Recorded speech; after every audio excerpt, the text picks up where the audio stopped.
ကိုပြန်လေလေးစားလာစေဖို့စိတ်ပညာနီလာများလူတယောက်ရဲ့တန်ဖိုးဆိုတာတခြားသူတွေရဲ့အမြင်မှရှိတာမဟုတ်ဘဲကိုယ့်ရဲ့စိတ်ထဲမှာလည်းရှိတာပါဒါပေမဲ့တခါတလေမှာကျွန်တော်တို့ဟာကိုအပြစ်တင်မိရင်ကိုအားမလို့အားမရချရင်နဲ့ self esteem လို့ခေါ်တဲ့မိမိကိုလေးစားမှုတွေညော့နေလာတတ်ပါတယ်ဒီကနေ့ဗီဒီယိုမှာတော့စိတ်ပညာသဘောတရားတွေကိုအခြေခံပြီးကိုဘလို့ပြန်လဲလေးစားအောင်တည်ဆောက်မယ်ဆိုတာကိုပြောပြပေးသွားမှာပါဗီဒီယိုလေးမစခင်မှာအခုလိုစိတ်ထက်ခေါ်ဖြစ်စီမဲ့အကြောင်းအရာတွေကိုအမြဲနားဆင်နိုင်ဖို့တန်တော်ညံ channel လေးကို subscribe လုပ်ထားဖို့ဖိတ်ခေါ်ချင်ပါတယ် body အဓိကအကြောင်းအရာ1မိမိကိုဝေဖန်တာကိုရပ်တန့်ပါ stop negative self talk ကျွန်တော်တို့ဟာတငယ်ချင်းတယောက်အမားလို့ရင်ခွင့်လွှတ်တတ်ပြီးမယ်ကိုကြတော့အယံရက်ဆက်တတ်ကြပါတယ်စိတ်ပညာအရာကိုပြန်ပြောတဲ့စကား internal dialogue က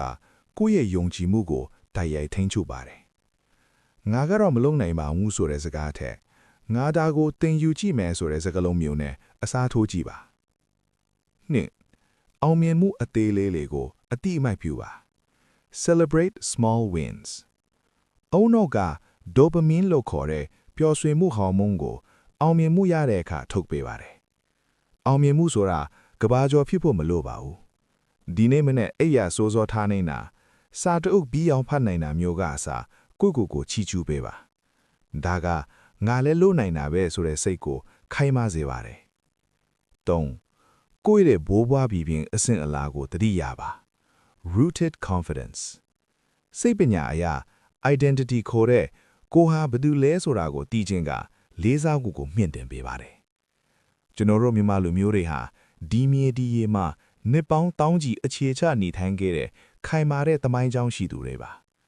ကျွန်တော်တို့သွေးထဲမှာရှေးဘရင်တွေရဲ့ခိုင်မာတဲ့စိတ်ဓာတ်နဲ့တန်ဖိုးတွေစီးဆင်းနေတယ်ဆိုတာကိုသတိရလိုက်တဲ့အခါ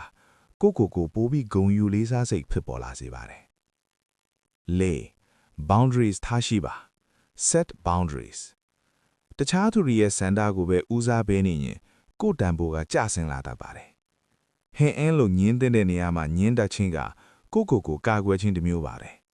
ကိုယ့်ရဲ့အချိန်နဲ့စိတ်ခံစားချက်ကိုတန်ဖိုးထားမှတခြားသူကလည်းကိုလေးစားမှာပါ outro